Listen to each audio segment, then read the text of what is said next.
Well, this is a trip. This has never actually happened before. Generally speaking, when you all ask me to ruminate on stuff, the movies, I mean, it's for stuff that's been out. I've ruminated on films from the 70s all the way up to the 10s, I guess. But I've never had to ruminate on a film that just came out like a month and a half ago. In fact, usually I like to share with you the cost of the film and how much money it made, just to give a little bit of extra evidence or information on how well the film is perceived as doing financially. I can't do that. The film hasn't actually finished its run yet, so I don't really have concrete data. It's still being tabulated. And, of course, since that film came out, Soul, came out during the pandemic, it didn't have the normal theatrical release, which is the same general problem we had last time. So the figures would be difficult to tabulate under the circumstances, or at least the information sources I have anyways. We'd have to look at this in a different fashion entirely, and I'm not even sure if they publicly release that kind of info. It also means I have very little behind-the-scenes material since, they haven't even done a proper behind-the-scenes release of this film yet. I saw a couple of behind-the-scenes, deleted scenes, and there was a making of the visual look of the before, but that's all I got. So I'm going to do the best I can, and I'm going to fail at it. As usual. So, Peter Docter, again. Oh, by the way, this is the first Pixar film without Ratzenberger. I don't know why. That's the weird part. It's not like he hasn't been snuck in oftentimes just in a one-line cameo. So the fact that they went out of their way to disclude him from this one is something I find very strange, and I'm not sure what the reasoning is. It could be just they want to cut that at some point anyways. Maybe he was tired of doing it. Maybe he's made his money and doesn't need it. There's lots of possible reasons here. He is getting old. But my point is, you'd think someone would say, yeah, no, this is my last one. I'm going to do this as my last film and then I'm done. But there's been nothing. He's just absent from the film. Now, yes, I know his likeness was used as a physical cameo, but John Ratzenberger didn't do any voice acting for this film, is my point. Anyways, back to Docter. So Peter Docter was like, all right, I did it. I completed this great, amazing film. Got an Academy Award for it. Now what? And he was hit with that overwhelming sense of, now what? Now, that can actually be really, really scary. I know that sounds like a strange thing. So many of us, myself included, are on the other side of that curve, where we haven't succeeded yet, where we haven't made it big yet. We didn't make a big smash film, or a big smash song, or a big smash sports play, or win a big smash cup, or play big smash melee. We haven't gotten to that point yet. And so it probably sounds weird from this side of the fence being like, what's your problem, dude? But at the same time, it is understandable, I think, because the idea is you build up, you build up, you build up, you build up, you did it! Now what? And there's just that overwhelming sense of... And if you let your thoughts spiral, if you don't keep control of them, God, that could get out of hand so quickly, couldn't it? I could just spiral wildly out of control. Why did I even bother? It was years of my life, all burnt on nothing. Oh God, was it worth it? Have I been wasting my life? Should I try something else? Should I do something else? And midlife crisis. Now, Docter managed to get himself in order relatively quickly. According to him, like I said, I did find a couple things. According to him, he mentioned that he really just kind of felt like there should be a big different feeling, like it should feel differently on the other side of the fence. And according to him, it didn't. It felt the exact same way it did before. He's got the medal now, he's got the honorific, but it was just life, another day in his life. And you see where the film is coming from. From that core inspiration, he decided, okay, well, I need to focus on something that isn't filmmaking or animation. What do I think of? And they shop-talked it around the group and came up with the idea of music. Let's focus on music, because music's one of the few human universals, right up there with food. And sex, actually, is the other one. Or at least romance would probably be a better way to put that. So we've got the big human universals, and we don't want to do a story about, romance and sex, and we've already done a story about food. So putting music in actually makes a lot of sense, even though we've already done that with Coco. And it was also about the afterlife. Anyways, it's okay. It's still a good film. Just thought I'd point it out. So once they settled on music, it's like, okay, well, we need music that's going to just really speak to the soul, because that's the whole point, is the before. And what do you think of when you think of music and soul? So, and you could see how this then logically followed the progression. The script almost wrote itself. As soon as they, let's give proper credit here, as soon as they, because Kemp Powers was brought in on this too, I'll come to him in just a second, were brought in and thought about this, it just followed logical progression.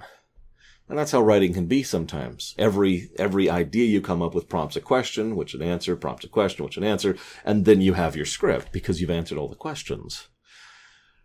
Now, I was ready to talk about this in a similar relation to Coco because Disney bothered to do due diligence and bring in Latino cast members and Latino creative staff, and that's cool, right? Surely they did the same with this. No. Well, they do obviously have several African-American cast members and several people working on it, including, several of the main creative staff. That was something that was added in relatively late into development, despite the obvious conclusion of the fact, and this is what they concluded early on, that music, jazz, African-American culture, I mean, it just followed a natural flow there, right? Whatever. I'm no stars, Disney. No stars. What's really strange about this, too, is the Kemp Powers is credited by several people as the one who renovated the story and actually did bring in several people to study, African-American culture in order to try and hit that particular note and get those characters right and not hit caricatures and blah, blah, blah, blah, blah, right? But that was all down to him. And he wasn't brought in at the immediacy. He was brought in kind of later. Now, some of you may know that I cover Star Trek, or at least covered. I guess it would still be going live as of this video up until, I think, next March, from your perspective, something like that. I've got the calendar over there, but I'm not going to reference it right now.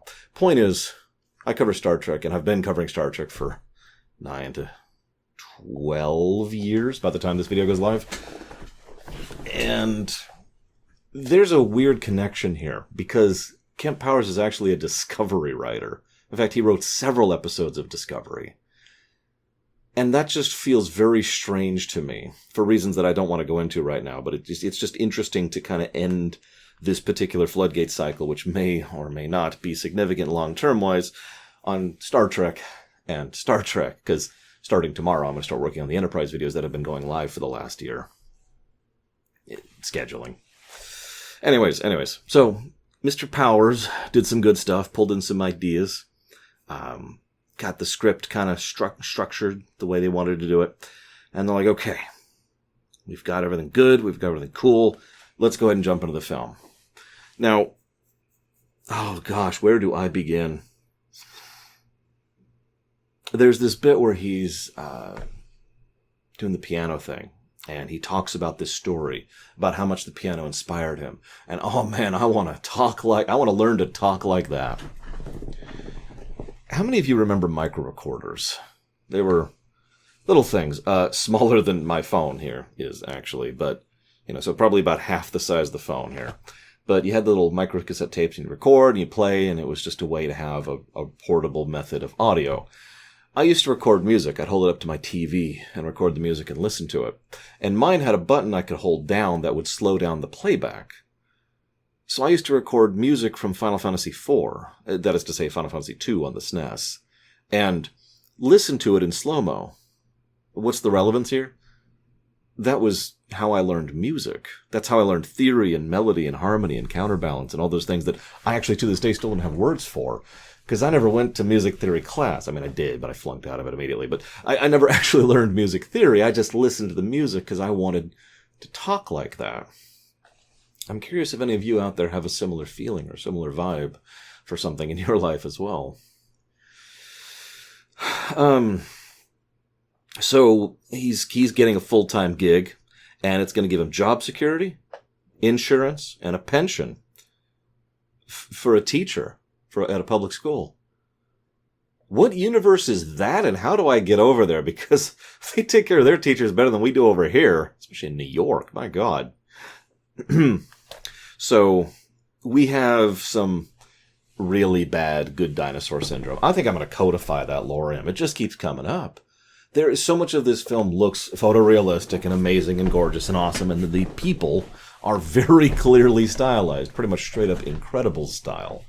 And it's really stark and really weird and really awkward, like it always is. I regret ever seeing that film because I just can't stop seeing it now. My God. I apologize for any of you out there who have ruined your experience by pointing out Good Dinosaur Syndrome. Holy crap. But it's okay. Because then he goes out, he starts playing at the piano at the jazz party. And what's funny is they just start playing. He's like, what song we doing? No answer. So he just jumps in. Now, he jumps in successfully. Takes him a little bit to catch the rhythm, catch the beat, and get into there and get a harmony going underneath them. I will never know that. I'm not a musician. Music is math to me. It's all formulas and equations and balancing, trying to equal out the equation. That's math in my head. That's why I construct music. When I construct music, I'm looking at waveforms and patterns and numbers, right? The ability and talent to just sit there and play in. I'm wondering if any of you have that talent. Just out of curiosity. You don't have to share. I'm just curious. My uncle, technically my great uncle, but age range. My uncle, he was involved in a band at one point as a drummer and a manager, and he used to say the same thing. That is to say, the opposite of what I just said. That you just get in there and one person just starts playing, and everyone else just kind of starts sliding in, right? They just kind of start following suit and start playing naturally and smoothly with the other musicians, just being able to pick up the chords. I don't know how you do that. It's wild to watch that. But anyways, I just wanted to comment on it because he does that naturally, and you can kind of tell I don't know how to put this. He's a good musician. He's a real musician because he can do that. It's not because he can play by himself. It's not because he can play by a band. It's because he can slide into a pre-existing play set. That sounds weird. Pre-existing set and just naturally join it. Some good stuff. It also shows that he knows his stuff, which is important for stuff that's going to come up as well. So then he narrowly avoids dying like 5 times in a row because he's not paying any attention and dead. 9-minute mark. Kind of a short film, but that's okay. Tune in next time. No, obviously. So he's dead. Now the film gets really interesting. I don't know where to start. They show the afterlife, kind of. But more accurately, they don't show the afterlife. They show the procession to the afterlife. They show this really cool idea. Because the afterlife, the limbo is effectively what it is. The conveyor is all black. And at the end is all white. And it's slowly being absorbed out into it, and the color is being disseminated into it, and then there's this little blip of the 3 colors before it blips out into that. And that's all we get. What do you think happens? How do you think that goes? How do you think that processes? There's so many possibilities there. But I'm going to leave that alone, because the film does. The film isn't really about the afterlife. The film is about the before life, or the great before is what they call it. So this then cuts over to them going to the great before. So he has a little bit of a thing. Now, the first and most interesting thing I noticed, the Jerrys and Terry all have the ability equally to kind of make these little square portals in dimensional space. Just kind of going into and out of dimensions. They do it in the before, they do it in the middle, they do it on Earth, and they can do it in any kind of combination thereof, right? But it's always a distinct visual. When Joe falls down into the great before, it's clear that he was put there by one of those portals. Who do you think did that? I'm not going to answer that question. I'm legitimately curious of your thoughts on that one. Because, in my opinion, based on the way they show it, someone was very clearly doing that. Not only to get him out of the plummet through what I can only call quantum possibility realm, down into the great before, but also when he tried to jump down to Earth and then was dropped back and then jumped down to Earth and was dropped back and jumped down to Earth, and you get the idea. Someone was keeping him there. Or something. Anywho, I presume one, because most of the things are personified. After all, we do see the, and I quote, visualization of all quantized fields of the universe. quantized, I actually did bother to look that up to make sure I knew what it meant, and I do. I'm going to fail at describing it so hard that I'm not going to try. It is an interesting expression. I suppose it's the idea of all that has been hammered down to be possible as existing. I don't know why I'm even trying to explain this, because I suck at quantum physics, but everything that has everything that is left over after possibility has been removed from the equation, such that what is left is everything that exists within that equation. There you go. That's as good as I got. So they're not everything. They're just everything that currently is and can be. You could also argue the word might would fall into there too, that everything that might be. But I don't know. Either way, they look brilliant. In fact, the whole of the before looks brilliant. Wonderful, wonderful, wonderful visual design. Everything's soft. Really, really light. Kind of spring tones. You know, we've got the light blues, the light yellows, and the kind of passive peaches, and all sorts of really beautiful color stuff. They're not actually two-dimensional objects, but they are presented as if they are, except they are still fully morphic 3D objects that can move around each other. Just everything they do in the before. I would love to just sit and gush, but I don't want to waste your time. And all it would be was just me saying, "Oh my God, it's so cool!" Like, but it's some great stuff. Excellent, excellent, excellent job to the animators. So they land there. Everything's soft. Everything's morphic. Literally going into different dimensions. That's cool. Terry is presented as different from Jerry, different color scheme. Obviously, they have a different name as well. And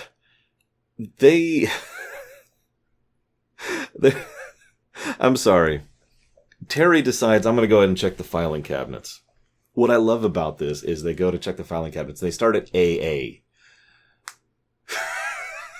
And the AAs are so vast, they fill up the entire screen. And then the camera pans out and pans out and pans out, and we see the filing cabinets, of which there are so many.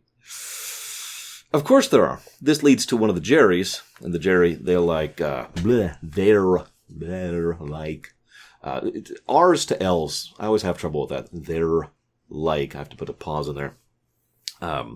So here's soul number 108 billion. And that just got a laugh out of me immediately. And then over here is soul number 22. Ooh, that implies so much immediately. Just right off the bat. Oh, you've been here a while, haven't you? Oh, yeah, you've been here a very, very, very long time. Oh, my goodness. The idea of a soul that doesn't want to be born is fascinating in its own right. Now, as we discover, 22 does want to be born. It's just they're not really sure what and how, what yet. I suppose I could call 22 a she, since she kind of identifies as a she, but not really, and is voiced by a woman. And I will probably continue to do so just so I don't screw up and say something stupid. But it's interesting to note that 22 is very clearly presented as not having a gender yet, because of course they don't. They're a soul that hasn't been born yet. Although they're apparently going to end up somewhere in China, if I was tracking the map correctly at the end there. I'm probably not. I don't know my geography that well. Somewhere in Asia is a rather large territory, because it's definitely east of the Red Sea. But anyways, so they do a lot of the Monsters, Inc. thing here. Lots of exposition, quick and dirty. Okay. The pass is specific to you. You have to fill it up with these certain things. There's 6 spots you have to fill out, and then the 7th spot just shows that you're ready to go. Cool. There's a museum that's all about you and your life.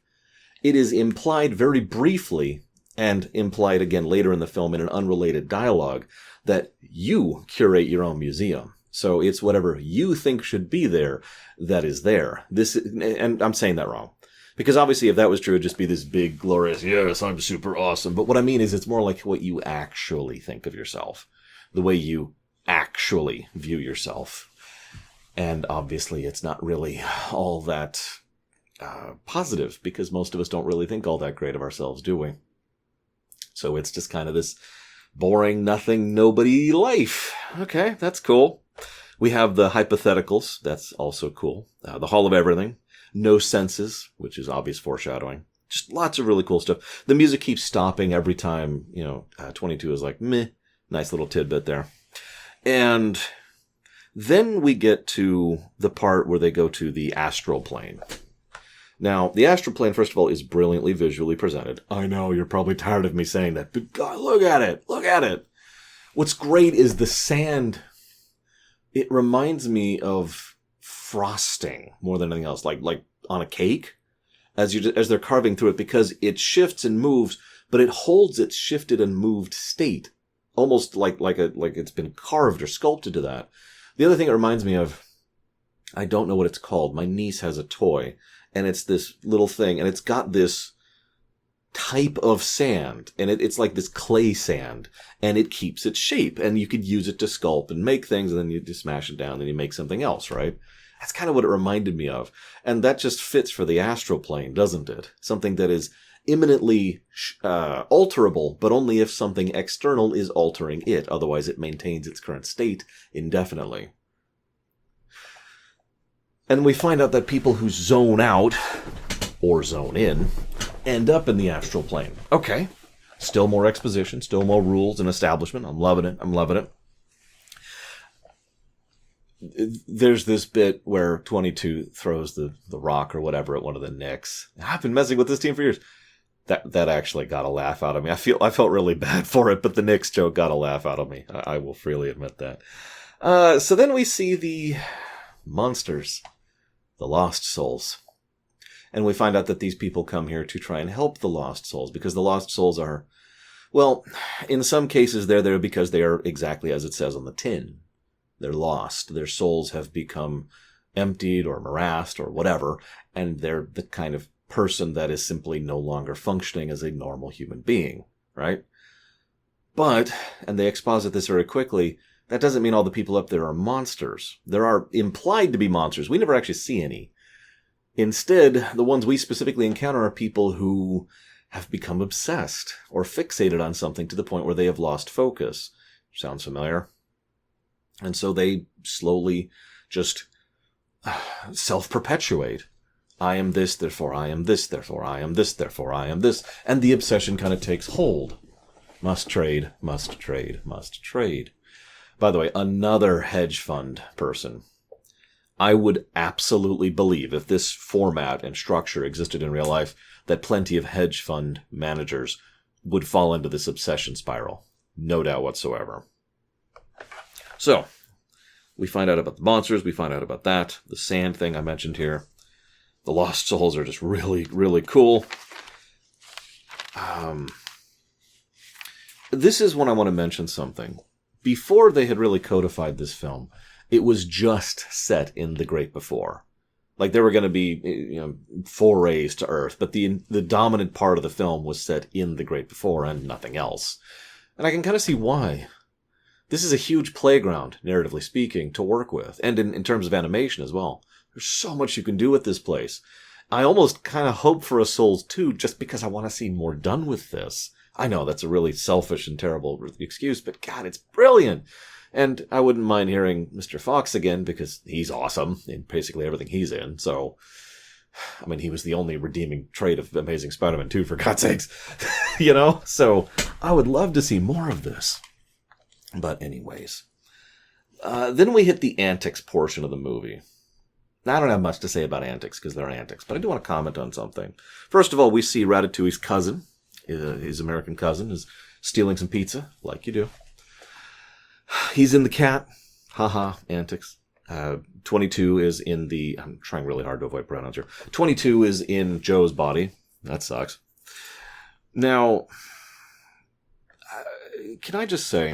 There's several reasons I like fiction. I know, shocking. But non-interactive fiction tends to boil down to a few core things I'm looking for. Sometimes it's all about the characters, seeing them, the actors, the actresses, the voice acting, the presentation of it, the characters. I really get into the characters. Sometimes it's the actual moments, moments of awesome, moments of heart-rending, moments of heart-warming, just moments of yes. Sometimes it's the cinematography.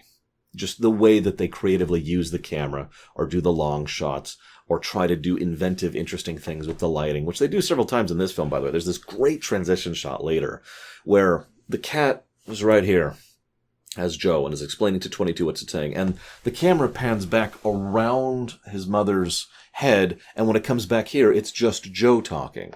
And the cat's just sitting there staring intently. And thus, we don't actually show the back and forth. We just show the resultant of it. What we're seeing is effectively a translation of the actual scene that's happening, not the literal scene that's actually happening. Lots of really cool stuff like this. Great transitions and great usage of camera in this film. Which, of course, leads me to animation, which usually is only relevant for, CGI films or animated films. But really good animation is just a treat to watch. It's one of the things I've loved most about going through this Pixar block, is actually sitting down and just getting to see all of the amazing ideas and storyboarding that they do. But I've left off one thing right at the end here. Ideas. One of the things I treasure most, even though it happens so rarely, if I'm being honest, is when an idea is sparked within me for watching a show or a movie or reading a book. Because that it just engages me. It invokes more ideas within me. It's like, oh, that's great. Maybe we can do this. Maybe we can try this. And that gets my creative juices going, Anybody out there in a similar vein? I mentioned this because while this film has decent character and great moments and great cinematography and great animation, this film was an idea film for me. I kind of want to watch it again just to kind of pay attention and maybe take a few notes. Anyways, sorry for going off on that. I just wanted to speak on that for briefly. Let's talk about the Antics. Okay, so the Antics are done. Actually, what I really like is the idea. This is something that's been expressed in other fiction as well. Hey, you are now in a body for the first time. Welcome to food. Welcome to walking. Welcome to petting a cat. Getting introduced to sensation for the first time for someone who's used to having no sensation at all. And how, in almost every case, it's this amazing, remarkable, wonderful thing. Sometimes it's an overload and drives them insane, but most of the time it's a wonderful thing. It's a wonderful pizza. There you go. There's your film idea. There's also a couple of little tidbits that really help to showcase some things they hadn't actually figured out yet. First of all, your class is the only reason I went to school at all. So I'm going to try and give you another shot. Caught that, right? Just kind of slid under the rug there. That is a person who he helped get through the early part of his life by virtue of really bothering to be a good teacher. God, there's good teachers in this setting too. I need to move to this world. Connie shows up. Surprisingly good with the trombone. This is when I'm going to comment on something I don't think I've mentioned before. Obviously, the terrain looks amazing. Good dinosaur syndrome. But I noticed you can see, I guess you can't see. I'll use here as an example. There's just very, very fine hairs, like right here. They're barely visible. Honestly, you would only see them if you're like this, like I'm 3 inches from my hand. And I happen to be holding it up to the light, and that's the only way I could see it. But those are rendered on the human models now. And I don't know if it's been there before. I've never seen it before. But they're there, and in the very close shots, when the light catches it, you can see it. And it's just yet another wonderful little tidbit that adds to the presentation and adds to the visual appeal of the artistic design of these films.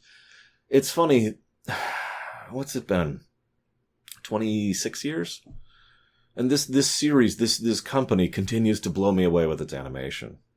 That's impressive. 22 starts talking about philosophy at the barbershop. Great scene, by the way. And what's funny is 22 is speaking literally, but none of them realize it. They all figure 22 is just kind of, I don't know, talking philosophy, talking shop or whatever. And getting real. Oh my God, that must be horrible for you. You didn't get to be your dream. Oh, no, I love being a barber. I love my life. What? Why? Well, vet's awesome, but barbershop's cleaner, and I get to do all these cool things. And by the way, thanks for not talking about jazz for once. And Joe's face as a cat is just...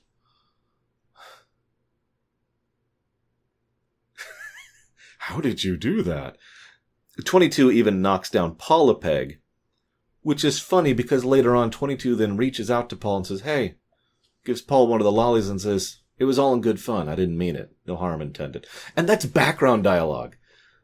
But it's interesting because it shows that 22 isn't actually, malevolent, as could be inferred based on how all of the flashbacks between 22 and the famous mentors go. All, however many hundred of them. So, we have some great transitions. I talked about this before. This is a Pixar tears moment for me. I was really surprised by that. Just Joe being honest. Just that's it. Nothing else. Just Joe being honest with his mother. And really being like, look, this is something that really matters to me.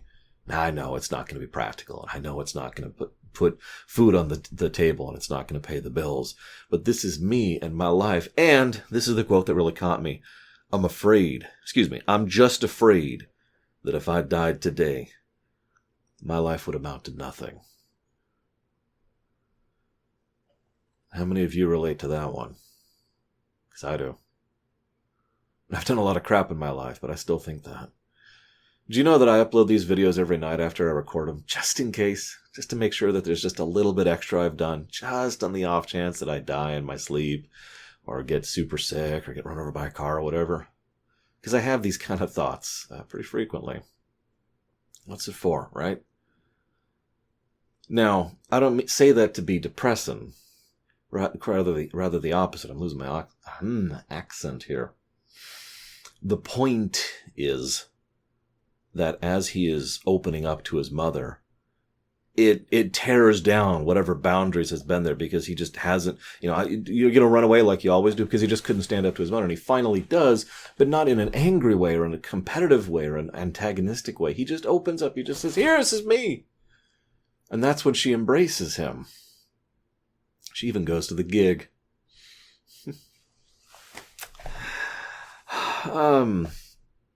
So, very small note, as they're wandering around, we notice that 22 keeps Brad Pitting. Nice little touch as the taste, that's the word I was going for. As the taste is something that she's still so new to. And you notice they try something different every single time 22 goes out to eat something. It's awesome. So then, she, his mother, puts him in a new suit. Damn, that's a good suit. I'm just saying, that suit looks legit. I wish I had a suit that nice.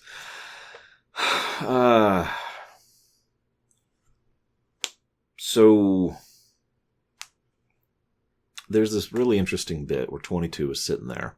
They're just kind of looking around, taking in, the environment, watching everything. It's just a moment. That's all it is. It's just a moment.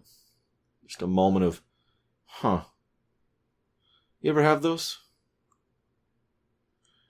I used to have those when I take out the trash. I know that sounds so stupid, but, garbage dump. I live in an apartment complex, so we have the one big garbage bin that you take all the trash to rather than putting it out on the curb. And I'd just be walking out there and you just look up and listen and feel. There's the wind going through the trees, and usually it's night because that's when I have time to do things like that.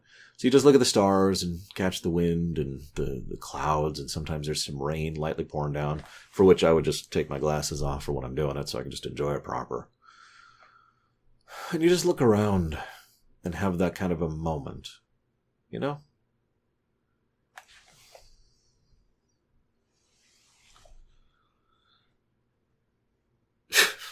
Joe tells 22, that's not your purpose, that's just plain old living.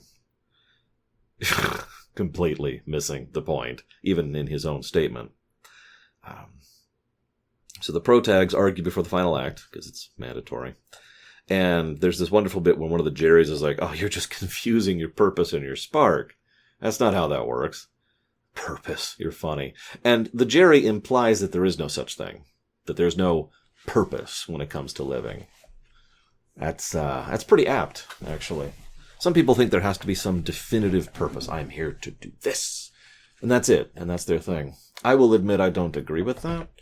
But at the same time, it could also be true on an individual basis. Because what I tend to think is that life is what you decide it is. There it is. There's the secret of life right there. Bam. Go ahead, get the 42 joke out of the way. I mean it, though. You decide what life is. For you. That's how that works. So, if just the everyday thing works, or if just the big purpose thing works, or whatever it is, it's on you.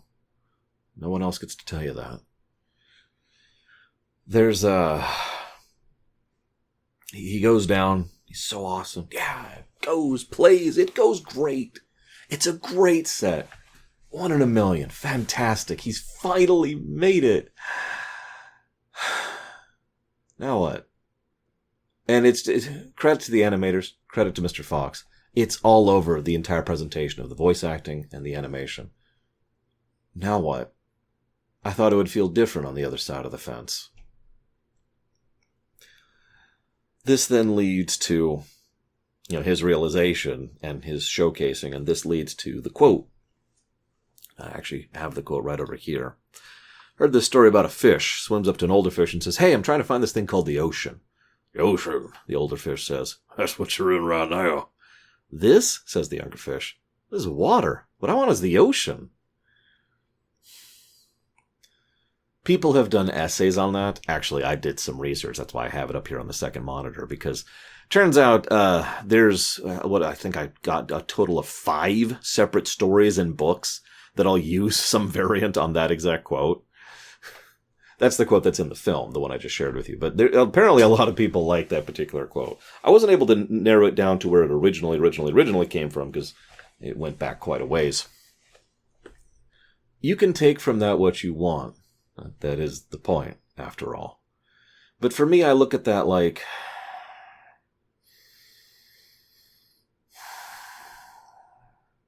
one of the things we talked about in Onward is that it's the journey that matters, not the destination. But that doesn't apply here.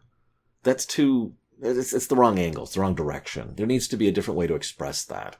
Because in this case, it's more about knowing what it is that you are. I don't have a better way to say that. Rather than what you are seeking. So many of us seek something to give us a purpose, to give us a point. I talk so much about the idea of a core and what really keeps us going and what really matters to us. But a core can be something you find, or something you are, or something you be, or something you do. As I've talked many times, it varies, right?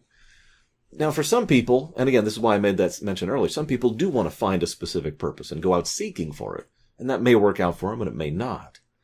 But you don't have to. If I might quote Lord of the Rings here, it is no bad thing to celebrate a simple life. I love that quote, by the way. That stuck with me ever since I first heard it. Gandalf even references it in the Hobbit movies, where he's talking about, I think it's the little things, simple acts of kindness and love. That's what keeps the darkness at bay. And well, obviously he's referring into a more literal sense of the forces of evil over there. Think about that sentence for a moment.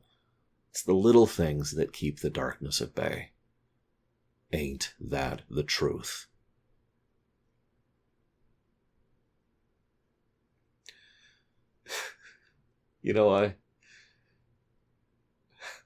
I'm still thankful that I have a bed every night. You know that?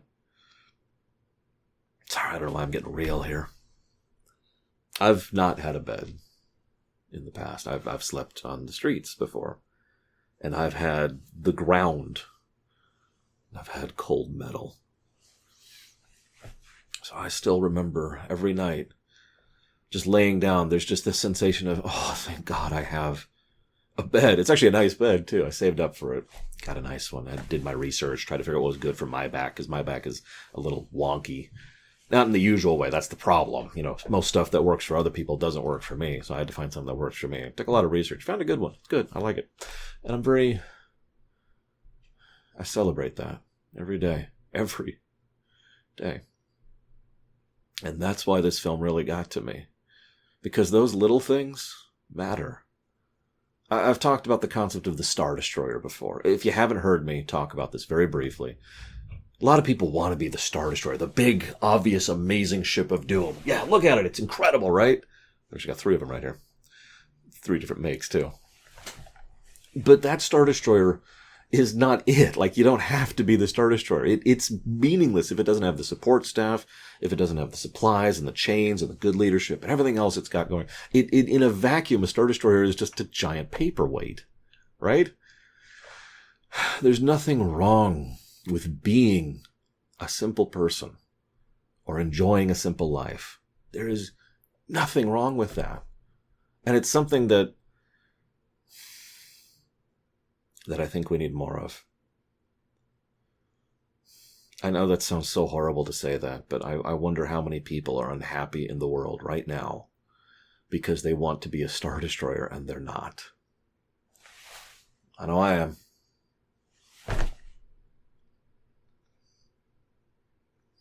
I'd take being an SSD. Or the Hyperion. I'd take that too. Tears number 2 is this scene where he celebrates his life and he's looking at the little things, and this leads to the big conflict. Goes and tries to save 22, who's become a lost soul. And, you know, their literal soul power is enough to do all sorts of amazing feats of wonder. And, of course, nobody wants to actually injure 22, since that's not the goal here. You know, no villains, by the way. Once again, no villains. There was a little hint of them trying to turn Terry into a villain, but it didn't really go anywhere, and Terry isn't actually a villain, so... There's this great bit where Joe ends up inside 22's thoughts, effectively, inside 22's mind. And there's just these near expressionless, dead eye socket people on all sides. You're worthless, you're stupid, you're dumb, nobody likes you, nobody wants to be around you, I'm glad you're not alive. And just constantly just ranting at how terrible they are, ripping 22 apart mentally and emotionally, and hashtag relatable, by the way. And the final one being Joe himself is just another just massive punch right there in the gut, isn't it? And Joe has to come on and be like, no, it's okay. It's okay. And then Joe willingly gives up his life so that 22 can go be born. I'll be with you as far as I can go. And 22 goes down. I hope they had a good life, whatever their life was, because only they could decide what good is for them. So Joe accepts death. This ending went through a lot of revisions. I've seen several interviews about this, and they changed their mind, and changed their mind, and changed their mind, and changed their mind. I kind of like the way this turned out. One of the intended endings was that Joe would actually meet 22, but that wouldn't work for the nature of it, because 22 should be like a brand new newborn, so I can see why they would eject that. But it is a shame, because I would kind of like it if 22 would remember Joe, and vice versa in some way in the future. Maybe just kind of be, you know, Zoom pals or something, right? Just hang out in Discord every now and again. But I do have to admit, at the end, the Jerry's deciding to give Joe his the possibility of a life back makes perfect sense. And I love their solution for Terry. Hey, Terry, what's that? Oh, nothing. Sorry. Were you talking? Never mind. That's brilliant. It's so simple. I love it. Rather appropriate for this film, isn't it? This then leads naturally to, well, the idea. Joe has now been given a chance to live his life. That's the catch, really, because Joe hadn't been living his life for a while there. He'd been so tunnel-visioned on getting to the other side of that fence that when he finally made it, he looked back and was like, what the heck am I doing? Now he can actually hang out with the barber dude, who I don't remember his name, but actually maybe get to know him and get to know the other people at the barber place and actually connect with his mom and actually be able to enjoy food again and just being a teacher and all that fun kind of stuff. That second chance was given to him. I hope he makes the most of it. Ladies and gentlemen, this has been the Pixar block. This has been a hell of a ride. Going straight from Toy Story all the way up to Soul. I have learned a lot, studied a lot, shared a lot. I really, really, really, really hope you all have enjoyed this block. I know it's been a long one. I'm sure several people have bowed out or have stopped watching at some point in line, or only watch a couple specific of these. But going through this whole series, I legitimately feel like I've learned a lot more about filmmaking and animation in specific, just from studying these films and their construction. And I hope I have shared at least a little bit of that enthusiasm in my various discussions and dissertations. Except for Cars 2. Cars 2 can go to hell. I'll see you around, all.